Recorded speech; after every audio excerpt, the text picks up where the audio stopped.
founders over at BioStrata. Recording is in progress. That's always good to know. And we are a specialist life science marketing agency based just outside Cambridge in Histon, helping clients increase brand awareness, generate more leads, and nurture leads into customers. BioStrata will be 10 next year, and myself, I've been doing life science marketing for nearly 15 years, so hopefully some of those insights I can help sprinkle into today's presentation. Also, I'm one of BioStrata's recovering scientists, so tend to look at marketing with a bit of a scientist's eye, so apologies for any unnecessary graphs and data points and stuff, but I promise I'll try and keep those things to a minimum.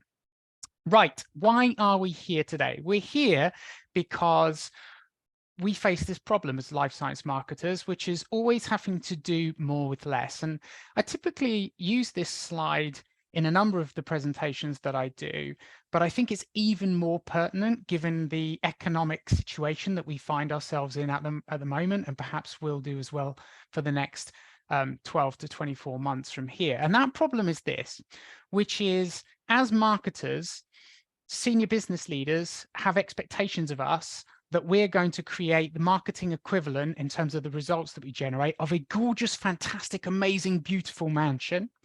But then they give us the budget that would be more appropriate to build something like this. And in fact, I think at the current time, it's even more pertinent because now the budgets we've got are something more like this. And yet somehow senior leadership still have those expectations that we're going to be able to build those shiny, gorgeous mansions. So what are we going to do with that about that? Well, hopefully the following strategies will help. So we're going to cover 10 key tips and tricks during today's presentation. The first one is going to be, how can you identify your specific low-risk channels that work well for your business so that you can prioritize those quality marketing activities over quantity? Number two, we're going to look at fine-tuning your messaging for maximum impact. Number three, we're going to look at leveraging your existing key assets effectively to get the best results that you can from them. Number four, we're going to look at personalized ABM tactics and how you can leverage those to get even better results, especially during a market downturn. And we're also going to look at automating repetitive tasks to find ways to be able to do more with less. We're going to look at retargeting and how you can use that to make your existing campaigns work harder and get better results. We're going to look also at prioritizing customer retention and how important that is during a market downturn. We're also going to look at co-marketing partnerships and how you might work with complementary life science businesses to expand your reach. We're going to look at how you can repurpose your existing content to get more mileage out of all your best performing content assets that you already have. And then finally, we're going to look at how you can differentiate your content, especially in the world of generative AI that we find ourselves, to ensure that the work that you are doing is ensuring that your messages stand out to your prospects and are compelling and provocative and have the people you're targeting pay attention to you, really. So with that in mind, let's crack on straight into the first tip. And I know it's 11:34, it's Thursday, but it's exciting times because we've already got a 4-box model. That's what everybody was hoping to see when they turned up this morning. It's a wonderful time to be alive. So the first tip for maximizing your budget is to focus on those tactics and channels that you know for sure work well for your business and then scaling them appropriately. So this means digging deep to gather the necessary data and metrics about what works best for you, but it might also include brainstorming and guesstimating with your team, because in a number of areas you might not have access to the raw data that you need to be truly data-driven. So this is going to be a bit of a mix of data and then the gut feel and experience of your team. So I do recommend getting your team together and then having them rank each tactic in terms of how fast or easy it's going to be to deliver and how impactful it's likely to be on the results that you're trying to generate. And then by the end of this virtual session or in-person session, you can have a bunch of post-it notes on the wall in these different quadrants. And then from here, what I think you're going to be looking to focus on is this top left quadrant up here to begin with, right? This is your high impact, low investment required tactical mix, and probably this is where you're going to spend the most of your time. You may invest a little bit of time and effort in this section here. These are high investment tactics. They might take more time, resources, or cash, but they're likely to have a bigger impact. So this might be some of your future bets.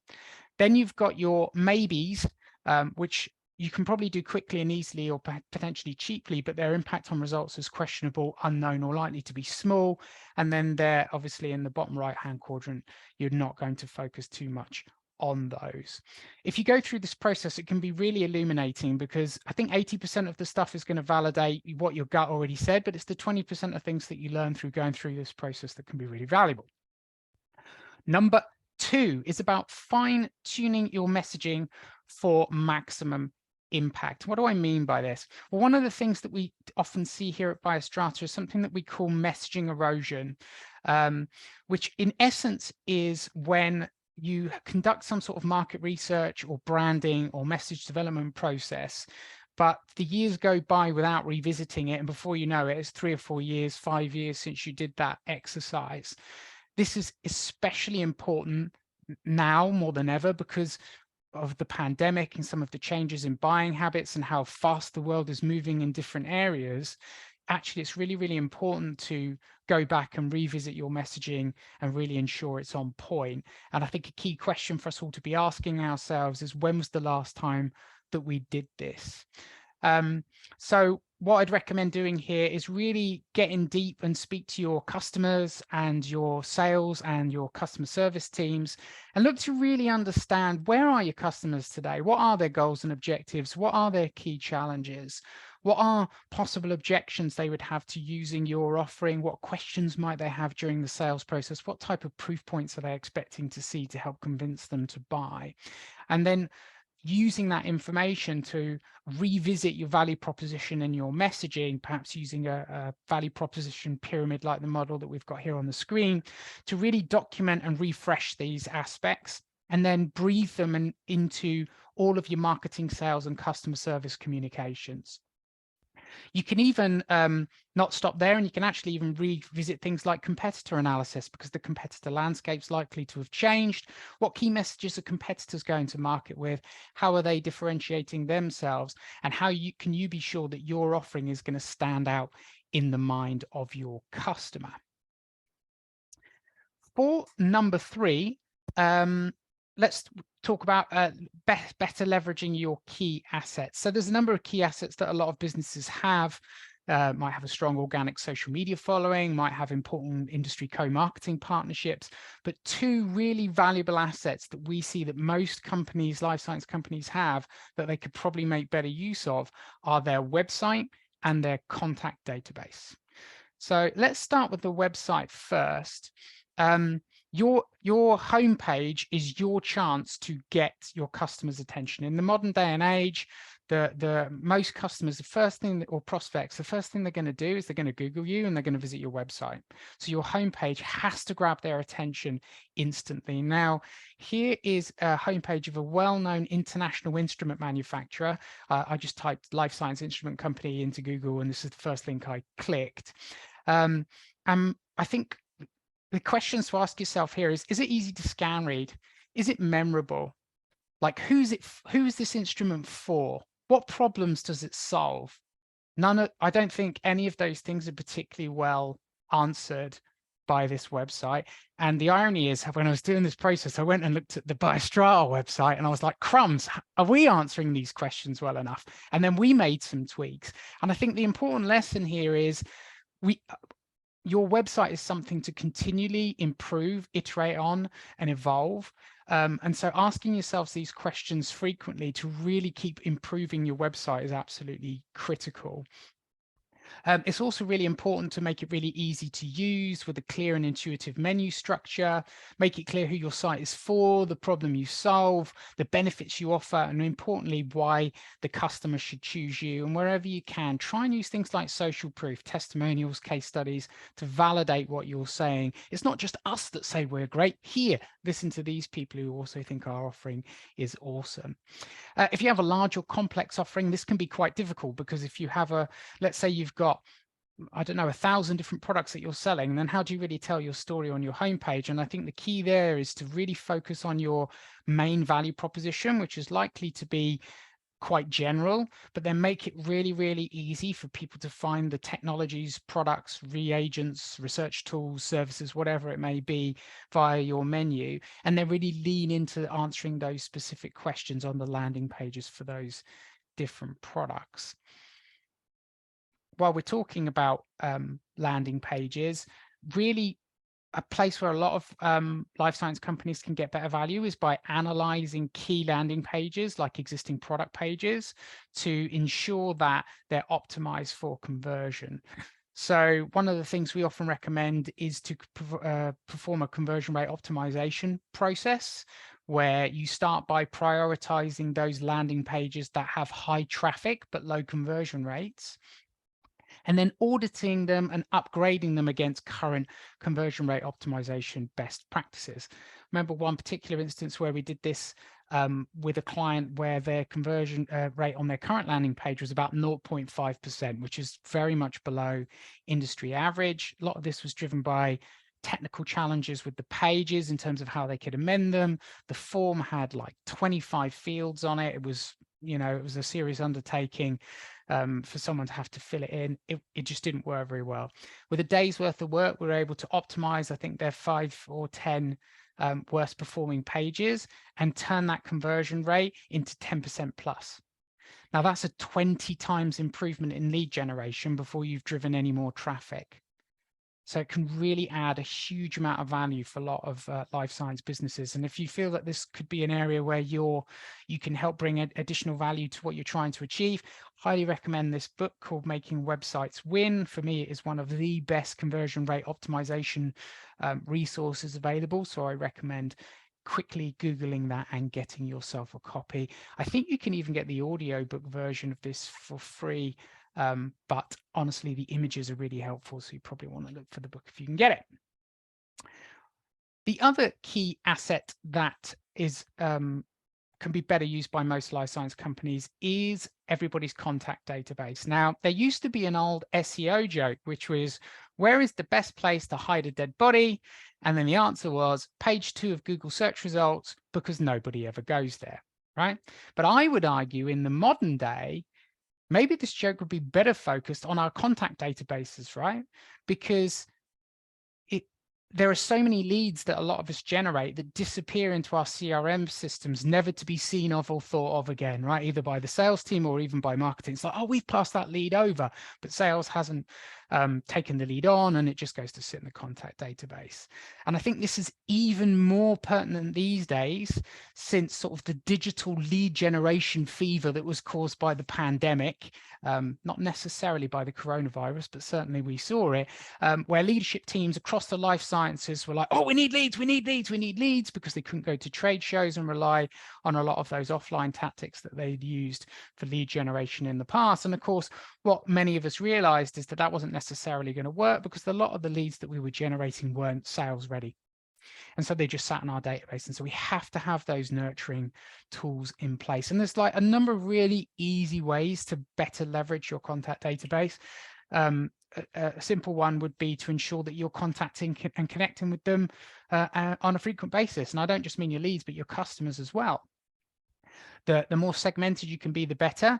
But at the very least, get a newsletter going out once a month or so. Focus on delivering high value information to your audience, not selling to them, right? The goal here is to be helpful, to build trust, and to stay top of mind, so that when they are ready to purchase, they purchase from us. And be consistent. Don't miss a newsletter. What we want is that repetition that keeps us top of mind, but we want to become that trusted resource that's always there for when our customers need us. One of the key pieces of pushback that I often hear here, and it's a very real reason, and I completely get it, is the pressure that might put on an organization to generate content. But actually, don't be afraid to re-promote old content, because in my experience, your audience will probably have missed it. Even if you've shared it 2, 3, 4, 5 times in the past, or forgotten it. So I think you can absolutely repurpose existing content to help drive this program, especially over the first 3 or 6 months. And what we do at BioStrata is quite often we'll have a new blog post in the monthly newsletter, and you can see our newsletter as a screen grab on screen here. If you like it and you want to subscribe, you can scan that QR code. But we've got three main stories. 2 of those are old, but 1 of them is new usually, and that's how we tend to leverage our content to be able to make this easier for us to do. For those of you that already have something like this in place, you can look at more sophisticated lead nurturing techniques based on segmenting your audience on factors like their interests or their pain points,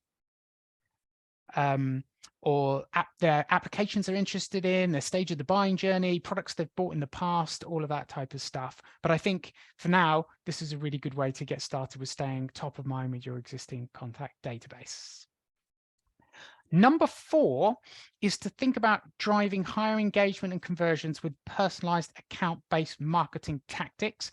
4-box model, tick, we already have one. And now we've got a lovely graph with a power law distribution. I mean, what a time to be alive it is today. What are we talking about here? We're talking about how 20% of your customers are likely to be driving 80% of your revenue. When you look at your market, a handful of big players or repeat purchasers are probably going to be of outsized value to your business. And if that's the case, account-based marketing and sales can really help you to mine those opportunities to land and expand in those larger organizations to be able to generate outsized results for your business. And when budgets are tight and we really need to laser focus where we're going to put our efforts, ABM can really help. Now, ABM itself is such a complex topic that it probably would warrant at least an hour's webinar all of its own. But in brief, what it involves is identifying those high value target accounts that marketing and sales working together think are the ones that we want to target, generating insights about those accounts so that it's easier to create highly relevant content and messages for those target accounts, and then sharing that content and messaging via channels that are likely to get the attentions of that account.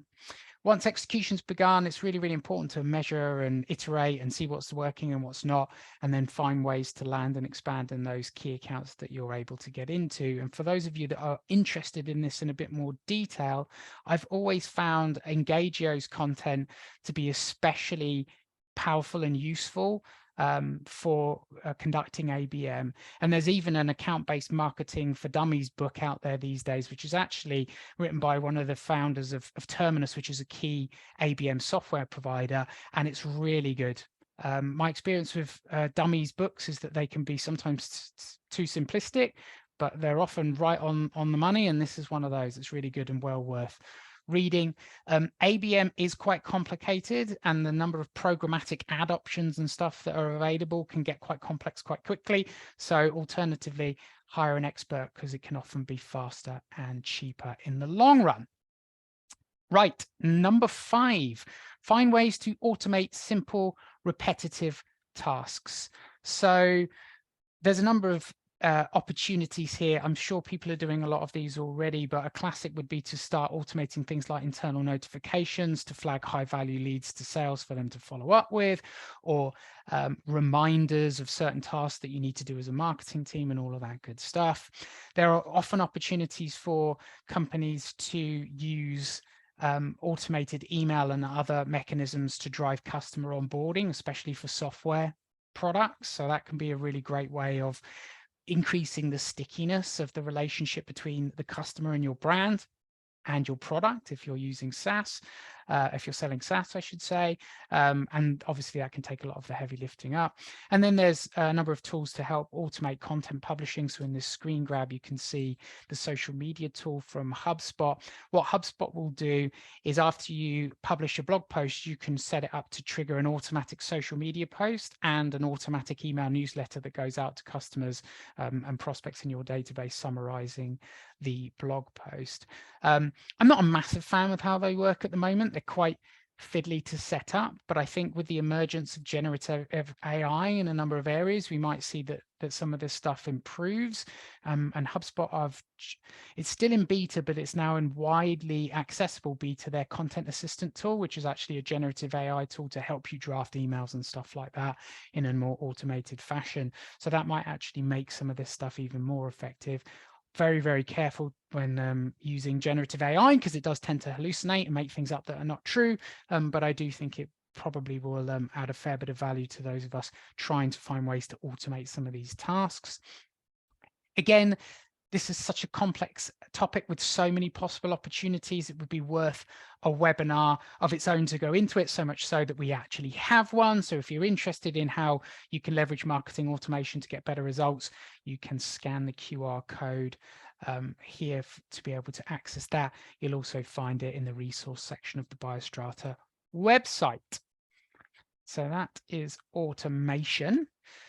Number 6 is making existing campaigns work harder with retargeting. So many, if not most, life science companies should probably be using retargeting, although the cost benefit of this approach is going to be based on the type of product and service that you offer. For those of you that are not familiar with retargeting, effectively it involves anonymously tracking people who visit your website and then showing them, continuing to show them ads after they leave and when they go off to other websites, including social media platforms like Facebook and LinkedIn, but also news websites and other websites that they visit on the web. Why is it powerful? Well, in essence, it laser focuses your paid ad impressions and therefore your spend on people who've already heard of you and visited your website. So that can obviously be a really good way of staying top of mind with people who've already shown some sort of intent that they might be interested in what you do. If this is not set up for you, I recommend speaking to your digital team or your agency or finding a supplier to help get it implemented, especially if you're running paid ads of any form, because you're probably leaving money on the table with people who land on your website and bounce. I would suggest we follow those around the web and see if we can get them to convert on a different offer at a later date. I think one thing to note here is that most current retargeting strategies are based on third-party cookies, which are currently being phased out by many web browser providers like Apple and Google. So there are arguments as to, well, does this mean retargeting is going away? And the short answer is no, but with a but, which is that it's not going away, but it probably will be a bit less effective than it used to be. And that the viability of the approach is probably going to be based on the time and money you need to invest to get the types of results that you're looking for. Especially because the way that it'll probably work now is that people will be grouped into like lookalike type audiences of similar people, but you won't be able to target specific individuals probably by the end of the year the way that you have done in the past. The other important thing when using retargeting is to absolutely ensure that you're compliant with GDPR and that you have updated your privacy policy, and it's easy to find, it's easy to opt out of these things. You've got an updated and clear cookie policy and all of those important GDPR things. Number 7 is to focus and prioritize customer attention. So there's an old adage, which is that it's much harder to get a new customer than it is to keep a current one. But interestingly, here are some stats from Finance Online, which summarizes some research reports from sources like Deloitte on the challenges and value of customer attention, which of course is even more important in an economic downturn. And the thing that kind of made me sit down when I looked at this graphic was the idea that it could actually be as high as 5 times a higher cost to acquire a new customer than it is to retain an existing one. That caused me a sharp intake of breath and hopefully has triggered the same for many of you on this call. So how can marketing get involved in customer retention? Well, here are some ideas. Loyalty and reward programs. So, you know, making it valuable for a customer to remain a customer by offering discounts and other things like that. You can offer exclusive content and resources that non-customers don't get, like knowledge bases, training, access to training materials, and all of those types of things. I would recommend frequently trying to gather customer feedback and then showing customers that you're going to action it, especially if it's constructive. If it's positive, brilliant, leverage that in the rest of your marketing activities as a social proof as to how awesome you are. You could also consider running events and user group meetings to add that little bit of extra value for your customers. A tactic beautifully demonstrated by One Nucleus by having this marketing group as an example, but it can be really powerful for lots of businesses and is worth exploring. And then the other thing is showcasing and celebrating the work that your customers do. And this can be really powerful in the life sciences. And as marketers, the first thought there is case studies. Well, we do those already, and I think it's important that we do. But how could you leverage and reframe this process to show how valuable it is for your customers? If I think about academics that are always trying to secure their next round of funding, an important part of their job is keeping their profile high and making their research look sexy and important. Well, if we can showcase the work they're doing using our technology services and what have you, and really make them look awesome and share their research and their name through our channels, then that should make them happy and help make them a stickier customer. And of course, we'll hopefully get a great case study off the back of that as well. Another thing to really look at is what are the little things that you can do to really delight your customers, and what clever ways can you use technology to do this at scale? So personalized gifts and handwritten notes to just show them that you remember them and that you know them and that you care about them. So focusing on things like key dates, like the first time they became a customer or their birthday or any significant life events. If you can track all this stuff in your CRM, both in terms of aligning your marketing and your sales team around this stuff, you can really use it to delight your customers. I would recommend starting with those high value customers, especially if you're going to have to do a lot of this stuff manually to begin with.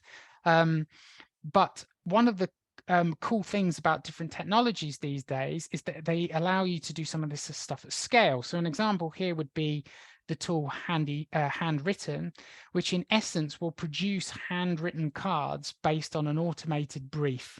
So as an example, you can see on the left here's an automated workflow in HubSpot where we know the contact's birthday and we automatically trigger a handwritten action, which is to then have handwritten, create that handwritten note and send it to the prospect. So you can actually do that stuff at scale using tools like this. I think where you really need to get under the skin and know your customers really well, it's probably harder to do that at scale, especially if you're looking to do those random acts of kindness that really resonate with people. But as we've talked about with ABM, there will be those key accounts that really warrant that. And there's nothing like a customer who's struggling with something, either in their work or personal life, getting a little pick-me-up gift or a little thing that might help from their supplier, because that just makes them see that organization as more than a supplier. And to be honest, it makes you more than a supplier. So really lean into those ways that you can delight people. And if you can figure out how to do it at scale, even better. Number 8 is partnering with complementary life science businesses. So a key question to ask yourself is, how can you reach a bigger audience without paying for it, while also reducing the cost of content production and campaign execution? And the answer is to partner with a similar organization and co-market with them. HubSpot are absolute masters at this, partnering with organizations like Canva to produce content like this webinar that you can see on the left, and also this AI-driven ebook that they produced with the AI writing tool Jasper. And what this does is it ensures that Canva's customers or Jasper's customers and prospects are exposed to the HubSpot brand and vice versa, and they basically double market because they get to market to each other's audiences. So how could you do that? And when we're thinking about this, I really mean think broadly, like who could you partner with who has a similar market to you but are not competitive with you? So I'm thinking like recruitment firms, accountancy firms, regulatory firms, product design firms, even your commercial suppliers potentially.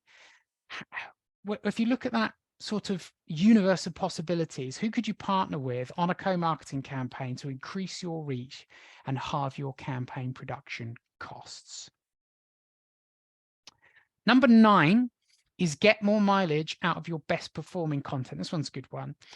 These days, many life science companies have huge amounts of valuable content, and in many cases, they haven't fully maximized the use of it because as marketers, we'll always get bored of our existing content way faster than our market, because we see it every day, and our customers and prospects, as much as we love to think they do, they don't. They forget it easily, and there's a load of other information that's floating about. So a key question to ask yourself is, are you getting enough from your existing content? Could you rebalance the amount of new content you're creating versus how much you repurpose, update, and reuse your existing content? One of the classics that we love at BioStrata is if we produce a high-value piece of content like a trends report or an ebook or a white paper or something similar, we'll then remix it into things like a series of blog posts, social posts that promote the blog posts, an email newsletter to promote that high value piece of content, and of course we'll gate the trends report or whatever it is itself behind a landing page to generate leads. And the fantastic thing about this is if you design the key content piece appropriately, you can build it with this in mind. So when we create an ebook, it usually has 6 to 8 chapters, and there's a reason. It's because we're going to produce 6 to 8 blog posts. The call to action at the bottom of every blog post is to download the ebook. In essence, it's like a freemium content model. Here's like 1/8 of the value of the ebook in this blog post you're reading. But if you want the full value, you've got to give us your email address so that you can get the full ebook. And that can be a very powerful approach. It's not the only approach. And if we want to debate the values of gating versus not gating at the end of the call, we totally can. But the key here is make it easy to get as many valuable content assets as possible out of your existing assets. Audit your existing assets. What could you leverage in this way to repurpose and remix what you already have? Because a lot of effective marketing is about frequency and about giving yourselves opportunities to post stuff on social, send out stuff via email, and keep you top of mind with your prospects. While we're talking about content, let's talk about crap. So it's been over a decade now since Doug Kessler warned us about the ongoing explosion of content, the rise of content marketing, and how this would lead to a sea of copycat, Me Too mediocrity, or what he called crap content, and I happen to agree. And I certainly think we did see a lot of crap rise to the surface. But I think with the rise of generative AI tools like ChatGPT, I expect this problem to be massively magnified. So having your content stand out against your competitors is going to get harder than ever. And I think at a time when budgets are tight, resources tight, there is a temptation to lean into using these tools to generate content. And I do think they can help you, but I think there's a great way to do this. It's a genuine opportunity that will differentiate your brand and voice and content without just churning out more crap for everybody to have to sift through to actually find stuff that's useful and unique. And the way that we do that is by leaning into something that's genuinely human. Now, what do I mean by this? I mean things like podcasts, videos, and events. These are the things where our internal thought leaders can share genuine cutting-edge ideas and expertise and pontificate on the future in the type of way that generative AI tools just can't do, at least not yet. At the moment, most generative AI tools kind of regurgitate existing ideas based on the training data set that they've been given. So there is a massive opportunity to ensure that we stand out by leaning into our subject matter experts and humanizing our content. How much do I believe in this? Well, really a lot. We launched at the beginning of the year a podcast about AI and marketing called Artificially Intelligent Marketing, available on all good podcasting platforms. We are producing lots more videos in terms of speaking events and other things to really humanize our content that way. And we're getting involved in a lot more webinars and events, a lot like the one here today. And I'm excited to be presenting on AI and marketing at SAMPS in Glasgow next week. So I do recommend really looking at how you can humanize your content, because again, we're talking about quality over quantity here. To really make sure that it's going to stand out. And it doesn't actually have to be expensive or time consuming. So when we when we produce the podcast, we're starting human first, right? It's human ideas, it's human insights, it's human conversation, but we actually have a really good workflow for how we can then repurpose and remix all this. So we record the podcast on Zoom using, I think we use a free account, but you can use low cost $10 a month accounts as well. Then we extract the audio from that Zoom call and we run it through Adobe's currently free audio enhancement tool. And I don't know if you've had a play with this yet. Like, I'm speaking on a mic at the moment, £15 mic, not particularly great, but when I run my audio through that tool, it sounds like I'm in a professional studio. And it just sounds clear and crisp, and like this might cost a fortune. So you can drop your audio in there, it will process it for free. I think you can process like 3 hours a day or something. It's going to be more than enough for most of the businesses in the life sciences that would adopt this approach. You can then, with that really high quality audio, you can edit together your podcast using a free tool like Audacity. We actually created the intro and outro to our tool, to our podcast using a AI tool. I can't remember what it was, to be honest, but it was free and you can Google and there's loads. So there's a lot of things you can do quickly and easily for free, and you can use AI to help you. We then take the podcast and obviously we make it live, but we also then use PodSqueeze to generate show notes, timestamps, newsletters, blog posts, transcripts with a single click. So the audio just gets turned into all of that. So this is really, really powerful and useful tool. I'm not a massive fan of the blog posts that it produced. I feel like they're a bit too short and high level. So we actually have a different workflow at the moment where we push sections of the transcript through ChatGPT-4 because we get a better outcome from it. And then from there, we're getting written content that supports our video content because we recorded it as a video on Zoom in the first place, then audio as podcasts, then text for our blog, plus a load of automated social posts to promote the blog off the back of that. So you can create these workflows that can really help you leverage that human first content and produce loads of different formats to help you share it online and all that good stuff. I do believe that the more AI driven content that we see, the more important it's going to be to humanize our content. So I think we're going to see a lot of this. I think we're also going to see the production of content that's truly valuable, like trends, reports, and insights that you can't get elsewhere. So if you have to bet with your budget, bet on those because it's going to be important to stand out. So there's 10 things that we've talked about. We've talked about identifying your specific low-risk channels that work for your business and leaning into them. We've talked about fine-tuning your messaging for maximum impact because going to a market with a dull, undifferentiated Me Too message, you're probably wasting your time and your money and your effort. Let's better understand what our customers want and take that message to market. Leverage your existing key assets effectively. That will require some sort of audit on your part, but I would suggest definitely looking at your website and your contact database. Consider your high value prospects and lean into ABM because of the 80-20 rule. Find ways to automate simple repetitive tasks to save you time and effort. Make your existing campaigns work harder with retargeting, especially if you're running paid ads with the trade media or PPC on Google ads or LinkedIn ads or whatever. Focus on customer retention because it costs a lot more to get a new customer than it does to keep an existing one, and figure out those clever ways to delight customers with tools like handwritten to send personalized notes and stuff like that. Partner with other complementary life science businesses to help expand your reach and halve your production and campaign costs. Get more mileage out of your best performing content by remixing and reusing it. And be sure to differentiate and humanize your content, especially in a world of generative AI. So hopefully you found this interesting and there's been some value in it for you. If this is the type of content you'd like more of, please sign up to our monthly newsletter.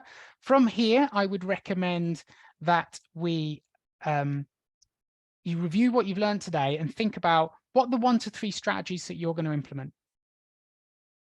Create that plan to get started and then start achieving more with less. And thank you very much for your attention. I'll happily answer any questions that you may have. Hello, thanks everyone. Thank you very much, Paul. I see someone, Luke has put a question in. When you were talking about the podcast creation, was it called Descript? It was not Descript. Descript is a very cool tool, Luke. It sounds like maybe you've had the chance to play with it as well. It is awesome. This tool there's a similar tool called 11 Labs, which basically synthesizes AI-driven voices that sound like real humans. So rather than paying a professional voice artist to do the intros and outros for our podcasts, we synthesized it using an AI tool. And you can use 11 Labs, but I don't think it's free. But Descript's a great one, Luke. And for people who want to do podcasting and are interesting in powerful tools that make that easier, Descript is a good one. We've got Linda's asking, how do you measure your success? That is a good question. I think, like all good questions, the answer is it's going to depend on what your goals are and what particular activities that you're leaning into. Linda, were you able to sort of provide a bit more detail on which particular aspects where you'd like to see what success looks like? Feel free to unmute yourself if you'd like to say. Oh, let's start with the website. Great one. Okay, yeah, thank you, Lynn. That's a good one. So I think the first thing is to conduct a brief audit of where you are now. So when we talked about improving the conversion rate of key landing pages like product pages, obviously you're going to need to know what the conversion rates are and what the goals of those pages are. Are they to get someone to click a request a quote button? Is it to buy through an e-commerce type mechanism? Is it to ask to speak to an expert? Or is it to download a brochure or whatever it may be? And look at the conversion rate of that action so far. Then you want to prioritize those pages that have high numbers of visits but low conversion rates, because that's probably where your biggest opportunity is going to be. And then you want to make those amends to the landing pages following conversion rate optimization best practices to see if you can improve those conversion rates. And in many cases, it might even be appropriate to do A/B tests where you keep the original page running and then you make the amends as a B test, and then you look at the differences in terms of conversion rates, but also things like time on site, bounce rate. You might install a tool like Hotjar to look at user behavior on those pages, see if people scroll further down the page, see if people spend more time looking at particular bits of information. Hotjar is another great tool actually for trying to figure out why web pages are not performing as well as they should be. I've worked on a number of landing page projects in the past where all of the most valuable information that we felt was likely to get someone to convert was near the bottom of the page, and people weren't scrolling past the main banner of the page because the key messages at the top of that banner obviously made them feel like what we were offering wasn't for them, so they didn't bother to scroll. This is a great tip in terms of keeping key information above the fold, because you've got to get people's attention and you've got to get it early. We've got Emma asking, can you or anyone on this webinar recommend CRM systems to host contact lists and send out newsletters? I'm happy to provide my recommendation, but I think it would be great to hear from other people on the call as well. We're a HubSpot partner agency, and HubSpot offers a free product now where you can have a free CRM and free email marketing tools. They are branded, so they do have HubSpot stuck all over them. So that is one of the limitations, but you can get started with it and see how well it works for you. And then I think the next level up is like £20 a month to remove that branding, that HubSpot branding, and get some additional features. So I would lean into HubSpot. The reason I love HubSpot is it's like a single source of truth on your customers, because you can operate sales, marketing, and customer service all out of the same platform. And so there's one contact record that you have to deal with. You don't have to worry about syncing data around different areas and different tools and all that good stuff. Anybody else got any other thoughts? Anne-Marie, Salesforce. Can you tell us about your experiences with Salesforce, Anne-Marie? Hiya. Yeah, so we use Salesforce, and you can there's different sort of plugins and things you can have, things like Pardot and things to create. But you know, it's a way of sales keeping track of the customers and what they're doing and the activities, and then marketing can keep track of things like campaigns, and you can send you know, list emails out as a sales team to specific customers, and then you can also use it as a marketing tool to build lists of people and people to contact based on either like location or the campaigns that they're looking at. So yeah, it comes with pros and cons, I think, but I've not experienced another. So, but yeah. Good stuff. Thank you. Yeah, I think Salesforce is very powerful. How big's the business you operate in terms of number of employees, Anne-Marie? In the UK, it's a reasonably small operation, but globally it's 600, 700. So we found that there's a tipping point at which the sophistication of the tool is important for larger organizations, and Salesforce does tend to win out against smaller offerings than there. HubSpot's trying to deal with larger companies, but I just don't think it's as good as Salesforce. So thank you, that's really helpful. Luke, you've mentioned Substack. I would love to hear your thoughts on Substack. I haven't used it. Yeah, sure. I'll just unmute and put my camera on if everyone can see and hear me. We can. So yeah, because I work in a very small business at the moment. We're still a startup, and I'm the only one that's doing marketing at the minute. So very much low budget for me at the moment. So in trying to set up a newsletter, I did have a bit of an experiment with Substack. It's really good. So as people are filling out forms on the websites, it adds the contact data to Substack, and it keeps track of, I think you get quite a lot of analytics on there as well, which is good. And everything's kind of kept in one place. So the newsletter and everything's kept there. But I know HubSpot, sort of the marketing package, is a bit more convenient, I think. But it's very costly. Substack's a cheaper alternative, I would say. Interesting. I think you've given me a to-do for this afternoon, Luke. Appreciate that. No worries. Anybody else want to have any experiences they want to share when it comes to CRM systems, or any other questions?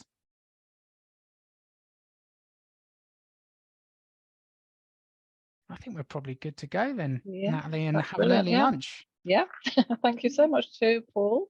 And thank you everyone for dialing in today. Hope to see you soon. And we will be sending the recording and slides out early next week. Great stuff. Thanks for having me. If anybody wants to get hold of me, you'll find me on LinkedIn, ping me a message, or you can email me at BioStrata. It's Pavery, Pavery at biostratamarketing.com, and I'll do my best to answer any other questions that you may have. Brilliant. Good stuff. Thank you. Thanks, everyone. Thank you. Thank you, guys. Thank you. Bye-bye.